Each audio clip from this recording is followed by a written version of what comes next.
Hello, everyone. This is horror author James Hershey Jr. from the Staring into the Abyss radio show, and welcome to the very first episode of Paranormal News. Now, what this is going to be is basically like a newscast. You're going to get a bunch of different stories from the world of the paranormal. I've done paranormal articles on the channel before. This is a way of just kind of combining a bunch of them and trying to cover a lot of different aspects of the paranormal. So, the first article comes from WHDH.com, and the title is Mystery Animal Caught on Camera Prowling Through Webster Yards. Now, if you look at this picture here for the video, you can see the animal there on the right here. To me, it looks like a jaguar, but we'll watch that video after we go through the article. Webster, Mass. WHDH. A mystery animal was caught on camera prowling through someone's backyard in Webster, leaving officials scratching their heads and neighbors on edge. Jackie Killoy first saw the animal with her own eyes earlier in the week, then decided to hook up her home security cameras in the backyard. She managed to catch it on video several times in just the last 2 days. I've actually lived in Colorado, Montana. I've seen big cats. I've never seen anything like this before, she said. It's the size of like a juvenile big cat. Chloe said she hopes someone can identify the animal quickly before anyone gets hurt. But for now, she is not letting her small dog Peanut outside unsupervised, and she is not the only one. I don't know what it was. It came right through here, and we think it's denning out in here sometimes, neighbor Dave Chappelle said. I don't know what it was. It came right through here, and we think it's denning out in here sometimes, neighbor Dave Chappell said. He has been keeping a close eye on his dog, Ebony, after he heard a startling noise behind his house while stargazing. It was like a wild cat or something, you know, he said. It was something, and it was big. Whatever it ends up being, these neighbors are keeping watch for it and taking extra steps to stay safe. I come out with pepper spray, and I take a look around, and I make sure I check my cameras, Chloe said. Alright, now let's check out this video.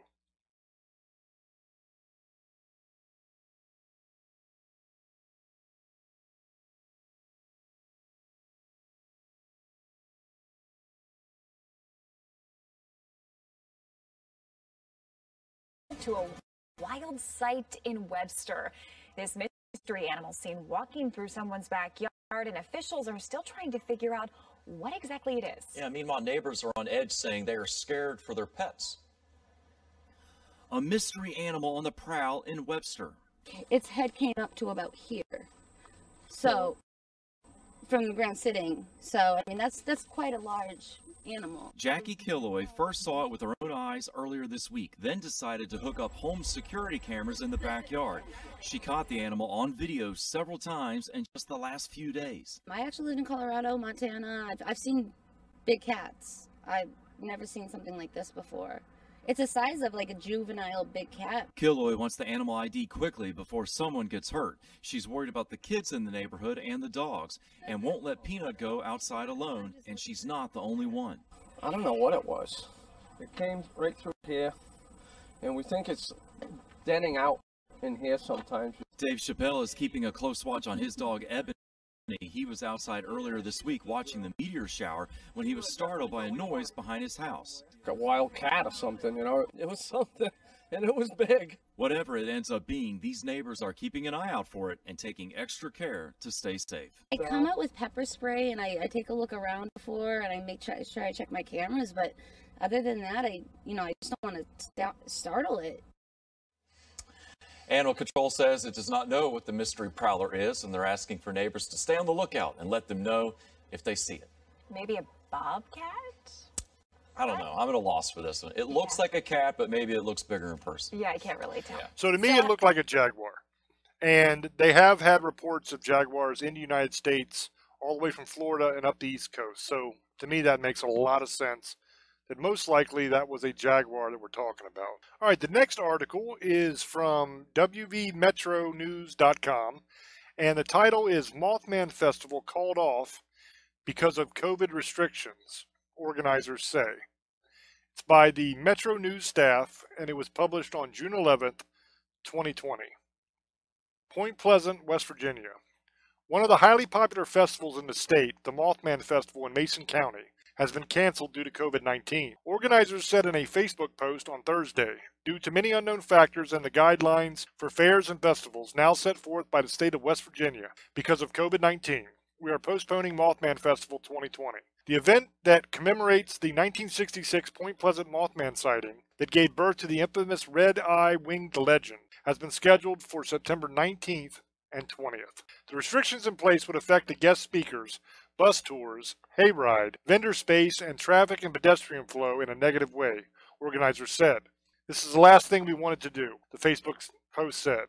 The state guidelines would be tough for the crowds of our size. Instead of the Mothman Festival being what it is and what we love, we feel the event would be subpar and lackluster to what has been built over the last 18 years. Plans have started for the Mothman Festival in 2021 on September 18th and 19th, and organizers promise a large 20th century celebration. Alright, and here is the actual Facebook post. It says, due to many unknown factors and the guidelines for fairs and festivals now set forth by the state of West Virginia because of COVID-19, we are postponing Mothman Festival 2020. We want to give you the chance to change your plans and be able to do something else with your money and time. Point Pleasant, West Virginia still welcomes you at any time. This is the last thing we wanted to do. The restrictions would affect the guest speakers, bus tours, hayride, vendor space, and traffic, pedestrian flow, etc. in a negative way. The state guidelines would be tough for the crowds of our size. Instead of the Mothman Festival being what it is and what we love, we feel the event would be subpar and lackluster to what has been built over the last 18 years. That being said, we have started to plan for Mothman Festival 2021 on September 18th and 19th, 2021. We will celebrate the 20th year in 2021, and it will be a big one. Hope to see you there. Our next article comes from Michigan's Best. It is mlive.com. The title is The Dogman is Back, This Time as a Beer. And this article is from February 5th, 2020. Beard's Brewery Justin Kazale was inspired to create the Dogman, a Scotch ale that is full-bodied, a bit boozy, but also a little sweet. The name comes from the legend of the Dogman, a werewolf-like creature that is known to inhabit the woods of northern Michigan. The beer comes in 8.5% ABV. Beard's is located in Petoskey, Michigan, distributed statewide. Petoskey, Michigan. Have you heard of the Dogman, the legend? Brewer Justin Kazale of Beard's Brewery in Petoskey sure has, and he's paying tribute to this piece of northern Michigan folklore in a recently released Scotch ale, which is on tap and in the pub and throughout the state. The name comes from the legend of the Dogman, a werewolf-like creature that is known to inhabit the woods of the northern Lower Peninsula. Movies have been made, there is a song, and sightings date back to the late 1800s of a creature known to stand on its hind legs. As for the beer, Kazale said, the Dogman is a Scotch ale, which tends to be full-bodied, a bit boozy, but also a little sweet. It's a darker beer, but it's not roasty like a stout. It has more of a caramel thing going on, and it's made with cherry wood smoked malt, which gives it a touch of smokiness, but it's more than a beer, it's also a legend. The beer comes in 8.5% ABV. You can also find it in cans. As for what inspired him to make the beer, Kazale said, years back, I was squirrel hunting at a local skate park, and it was nearing dusk as I rounded a corner of a path tunneling through the low-hanging cedars. Hoping to make it out of the forest before dark and keeping a brisk pace, I was suddenly halted by a low growl coming from the trailside brush. I stumbled back and drew my Mossberg, as an uncanny beast leapt before me. It was hunched over but stood tall, maybe 7 feet, and had a dark coat of coarse fur. I was frozen with terror as the creature snarled, exposing saber-like fangs and billowing steam from its nostrils in the crisp fall air. It resembled a werewolf, but was decidedly more dog-like. Before I could overcome my bewilderment, it slipped into a thicket across the trail and vanished. I regained my bearings and made a break for the road, feeling very alive. And this is a picture of the gentleman right here that made the beer. It's a tale which he admits. I'm not saying this was Dogman, but I'm not saying it wasn't the Dogman either. I was, of course, grateful not to have been mauled and was sufficiently motivated to honor the seemingly mythical entity. To this end, I have created the Dogman Ale, and intended to serve as a tribute to a sometimes merciful wilderness. The next article comes from Patch.com, and the title is Demonic Voices Inside Joliet Murder Defendant's Head, Doctor Says. Robert Watson slipped into Harrah's Casino and Hotel on March 24, 2019, and stabbed a senior citizen to death during a robbery, police say. It was written by John Farrak from the Patch staff on August 12, 2020. And this here is a picture of the gentleman, I guess. I don't know why there's two separate pictures with different outfits. I don't know if he went in case of joint or what was going on. But that is a person of interest images from the Joliet Police Department. Joliet, Illinois.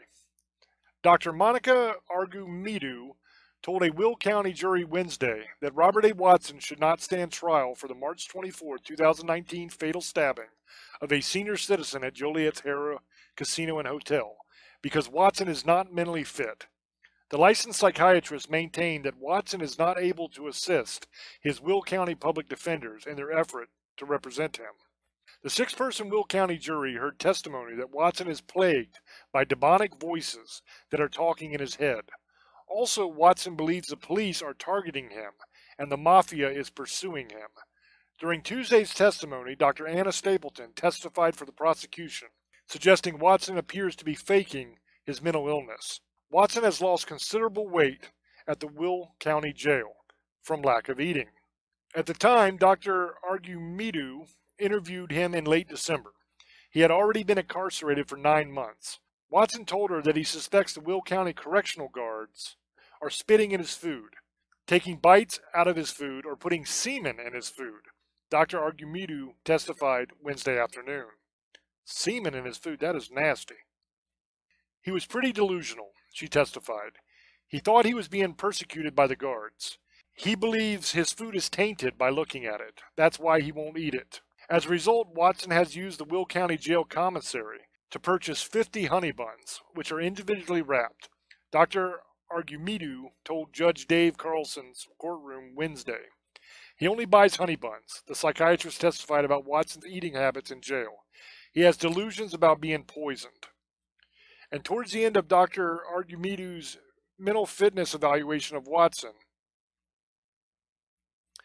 last December 16th, Watson became antsy and he then spoke up. "Can I ask you a question?" she recalled Watson as saying. "Is it okay if I masturbate?" Watson asked her. "I said no." He said, "Too late. I can't help it." At that moment, last December 16th, Dr. Argumedo testified. She abruptly halted her interview of Watson inside one of the rooms at Will County Adult Detention Center. I don't blame her. "So I left," she remembered. She described Watson's behavior as very impulsive and very inappropriate. Dr. Argumedo testified Wednesday that it is her belief that Watson suffers from schizophrenia and from delusional behaviors. She believes his mental health began tumbling downhill around 2013, when he was 20 and living in Florida. At that time, Watson climbed on the roof of a tall building and was completely naked, threatening to jump to his death. He blamed the episode at the time on some bad marijuana, the jury heard. Dr. Argumedo testified she has 16 years' experience in the field of professional psychiatry. She has been licensed in Illinois since 2009. She has conducted more than 500 mental fitness evaluations and has testified as an expert witness over 40 times.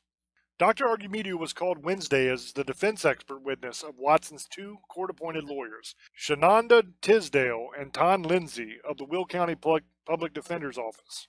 They are asking the jury to determine Watson is not mentally competent for his murder trial. In March 2019, Watson stabbed Emmanuel Bergerino of Hales Corners, Wisconsin, 26 times after ambushing the guest of Harrah's Casino on the 5th floor of the hotel during a Sunday night robbery, according to prosecutors. This week's rare mental fitness trial is in the courtroom of Will County Judge Dave Carlson. Prosecutors Tom Slazik and Elizabeth DeMagala have asked the six-person jury to find Watson mentally competent to stand trial on his pending first-degree murder charges.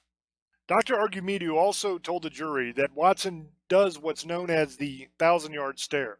Watson stares at you without blinking, and it appears he is looking right through you, and you have no idea what's going on through his mind. The defense team psychiatrist testified.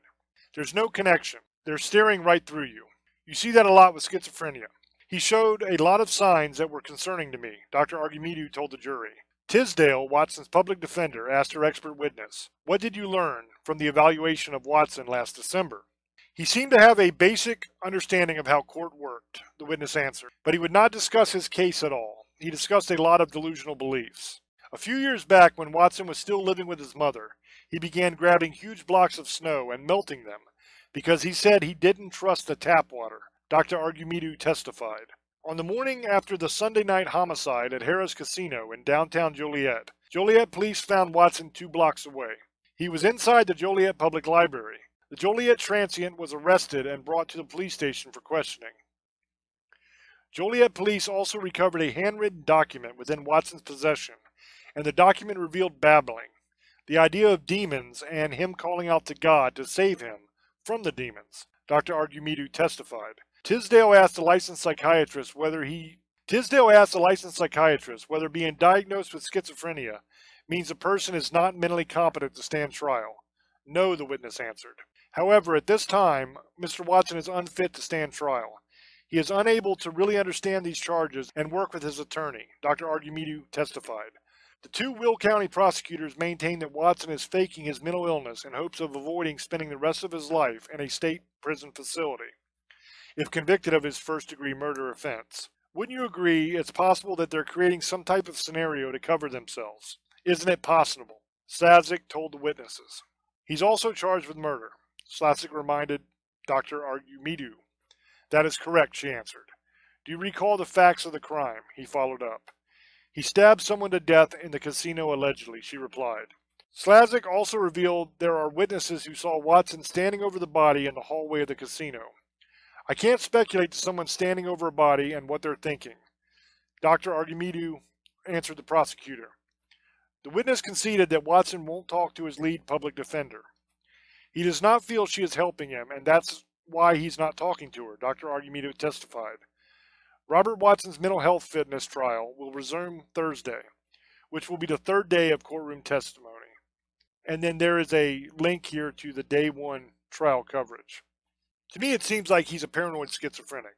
That's what fits. You find a lot of times with paranoid schizophrenics, they have delusions of religious visions, like God and the devil talking to them. The next article comes from militarytimes.com. And the title is Pentagon Creates UFO Task Force to See if Aerial Objects Pose Threat.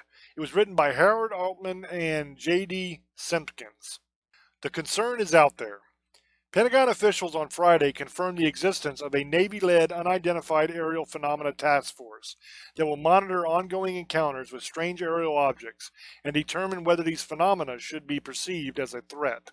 Approved on August 4th by Deputy Secretary of Defense David L. Norquist, the task force was officially launched to improve its understanding of and gain insight into the nature and origins of UAPs, according to a Friday evening news release. The mission of the task force is to detect, analyze, and catalog UAPs that could potentially pose a threat to U.S. national security.